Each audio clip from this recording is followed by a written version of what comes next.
At dahil nga ni-request nyo, bigay hilig ako eh. Today, gagawa tayo ng banoffee cream pie ala Contis. I-try nyo to, ang sarap, sobra. So dito, meron tayong 2-in-1 of cups or 280 grams ng graham crumbs. Pwede nyong gamitin yung vanilla crackers, yun yung ginagamit sa kanila. Mas accessible lang yung graham crumbs kaya ito na yung ginamit ko. Naglagay din ako dyan ng 1 tablespoon ng sugar, optional lang yun.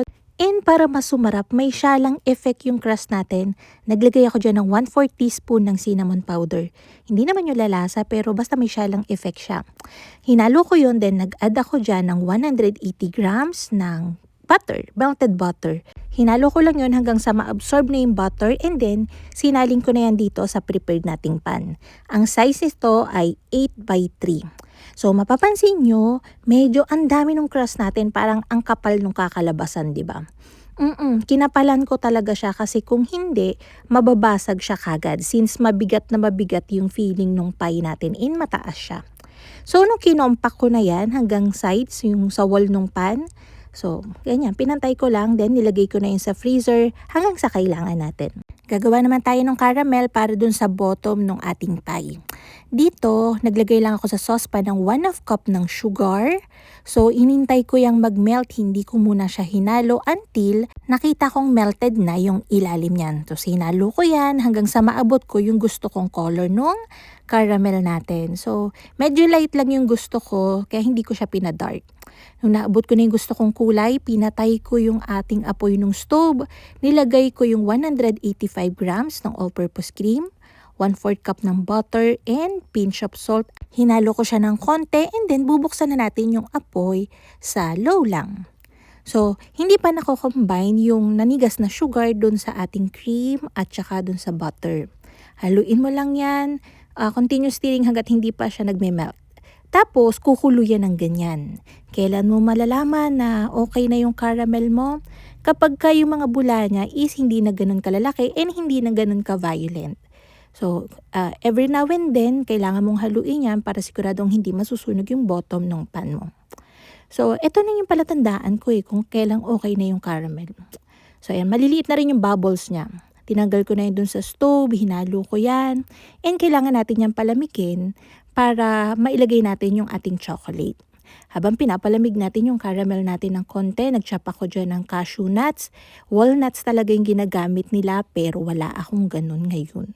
So cashew na lang ginamit ko, around mga 3/4 cups. Nung hindi na ganun kainit yung caramel natin, ito na yung time para ilagay natin yung 150 grams natin ng white chocolate compound ng Van Houten Professional. Favorite ko nga yung white chocolate compound nila kasi hindi siya ganun katamis and hindi ito ganun kamahal ha.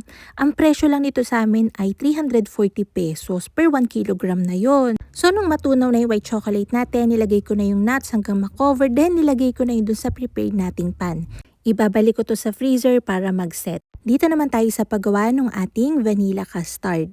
Dito, naglagay ako ng 1 cup ng white sugar, 1/2 cup ng cornstarch, 1 teaspoon ng salt, and then meron ako ditong milk. 750 grams lahat to. Konti muna yung nilagay ko para mahalo ko sila ng maayos. Tsaka ko nilagay yung 6 na pirasong egg yolks natin at tsaka yung natitirang gatas. Meron ako ditong vanilla pods, tinatanggal ko lang yung seeds kasi wala akong vanilla extract ngayon. Pero kung meron kayo, okay na yung 1 tablespoon. So, lagay nyo na lang yan dyan. Okay lang na walang vanilla pods. So, binuksan ko yung apoy sa medium-low. Hahaluin lang natin yan ng dire-diretso hanggang sa lumapot siya. Huwag kayong magluluto dun sa bakal ng mga kaldero. May nabasa ako sa comments na green and nag-gray daw yung ganito niya, yung custard niya. So, nagre-react kasi yung gata sa mga ganong metal. Sa non-stick pan or kaya sa stainless pan kayo magluluto ng ganito, yung heavy bottom. Nung maging glossy na siya and malapot na, nilagay ko na yung 1/2 cup ko ng butter. Nung mag-melt na yon, pinatay ko na yung apoy. So, pwede nyo tong ilagay kagad directly dun sa prepared nating pan, dun sa pie pan. Kaya lang, ayako kasi nagiging mushy yung saging and nag-oxidize siya kagad. So, sinaling ko muna yung vanilla custard natin dito sa malapad na pan para mabilis siyang lumamig. Tinakpan ko ng cling wrap. Importante ito na nagtatouch dun sa surface ng custard. Then, ilalagay ko siya sa freezer until lumamig. Pagka malamig na, ilalagay ko yan dito sa bowl ng mixer and papadaanan natin ng paddle para lang maging smooth siya. Kaya mas gusto ko din na pinapalamig muna yung custard natin kasi namimix ko pa siya ng ganito. Kapag ka direkta kasing nakalagay kagad dun sa paipan, iba yung texture niya, hindi siya ganun ka-smooth. So ito na, kailangan nyo ng 4 na piraso hanggang 5 pirasong lakatan. Lalagyan ko yun ng juice ng lemon para lang hindi kaagad siya mag-oxidize or kaya yung mag-brown, mangitim, 'di ba? Pag in-slice mo yung cake, maganda pa rin yung kulay niya. Tinos ko lang yon and then i-arrange natin siya dito sa ating prepared na pan. So pinatayo ko na yung ganyan, make sure na may space para mapapasukan pa din ng vanilla custard natin. Para pagka-slice, walang butas yung ating pie. Pwedeng maglagay kayo ng mas maraming saging, depende na yun sa inyo. So kita nyo, pinupush ko talaga yung custard hanggang doon sa mga butas para again, maganda yung slice natin. So, ito na yung ating kailangan gawin. Makinig kayong maigi. Tatakpan nyo to ng cling wrap and kailangan nyo tong i-rest sa chiller for at least 12 to 24 hours bago nyo siya i-slice. Makinig. Huwag kayong gumaya sa akin na 2 hours pa lang mahigit ay pinilit nang i-slice. Hindi, kasi kapag ka na-set nyo siya ng maayos, talagang maganda, madali siyang i-slice. Maganda pati, kita mo yung mga layers. So, nag-whip lang ako dito ng whipping cream. Nilagyan ko yung ibabaw. And meron akong ganito. Kung wala naman kayong ganitong pang mark, ay tansyahin nyo na lang. Ruliran nyo para magandang tignan. Masakit kasi sa mata pagka hindi even. So, yung pinampa-pipe ko na yan, ay caramel din yan. Pero yung ratio ng white chocolate na nilagay ko, ay nasa 50%. Kung ano yung timbang ng caramel nyo, 50% ng grams yung ilalagay nyo. Meron din ako ditong pinirepare na ganache.